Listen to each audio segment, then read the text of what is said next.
In this devlog, I want to talk about the approaches that I use for designing the game's user interface and recent graphical improvements that I've been working on this week. Even though I've only been working on this game for a month, it's gone through several UI designs already. My rule for designing the game's UI is that it needs to get the right information to the player in the right way at the right time.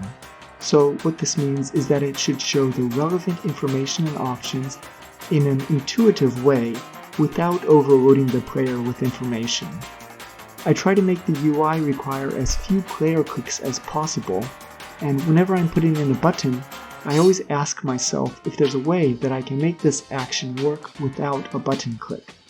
I think that when a player wants to do something, they will unconsciously move the mouse to where they feel like it should be, and it's best if the game can show the player the relevant information they need just from the action of the mouse movement. As one example, there's a lot of information that goes into making the decision about whether to attack and take over a territory. To attack a territory, you first have to deploy your commanders to build a grand fleet represented by your prestige. Taking over a small mining base might cost 5 prestige, which is pretty easy to accumulate, while taking over a planet requires a massive 16 prestige. Planets, however, will give you a lot more influence points than mining bases would.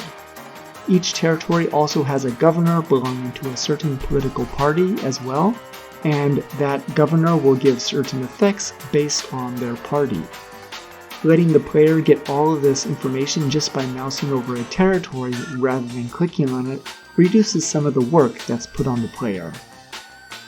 When I was preparing the first version of the game, I was focused on just getting the cards to be functional and allowing the player to interact with the map.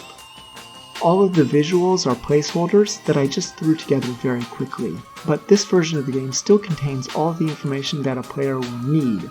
The shape and color of the territories shows whether it's an asteroid, moon, or planet. The colored box in the center shows the party of the governor.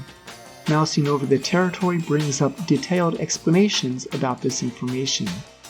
Since the player has to split attention between the territory map and the available cards to buy, I wanted to make sure that these two areas were about the same size visually on the screen. The first major graphical revision implemented a desktop theme, where the cards you can buy are contained within a drawer that you can open or close. I wanted to give a larger display for the detailed territory information, and I thought that it might not be necessary to always have the buyable cards in front of you. I also improved the territory owner display. It was previously using a small circle to show who owned the territory, but in this version I improved it to be an entire blob that would expand based on the territories that were bordering it. I used a technique similar to marching squares to simulate a territory expansion.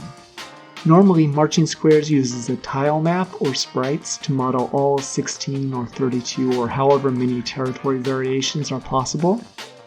I was able to do this with only 8 different sprites by just changing the rotation to fill in any position that needed to be covered.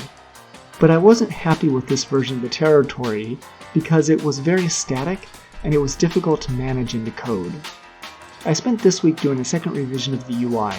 I now think it's more important to have a persistent view of the buyable cards, so I'm making the buyable cards always visible and having the territory information pop up when you mouse over a territory again.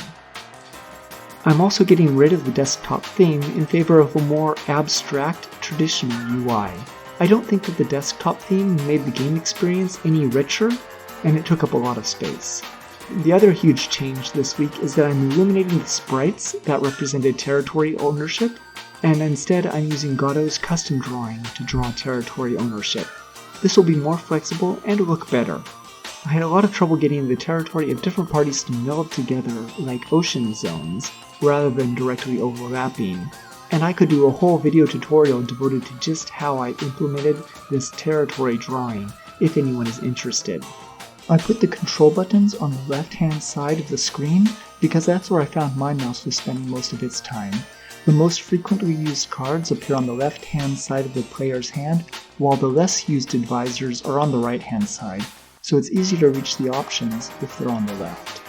I'm much happier with where the UI is at this point, though I might do a further revision down the line. Anyway, that's all for this week. Thanks for watching.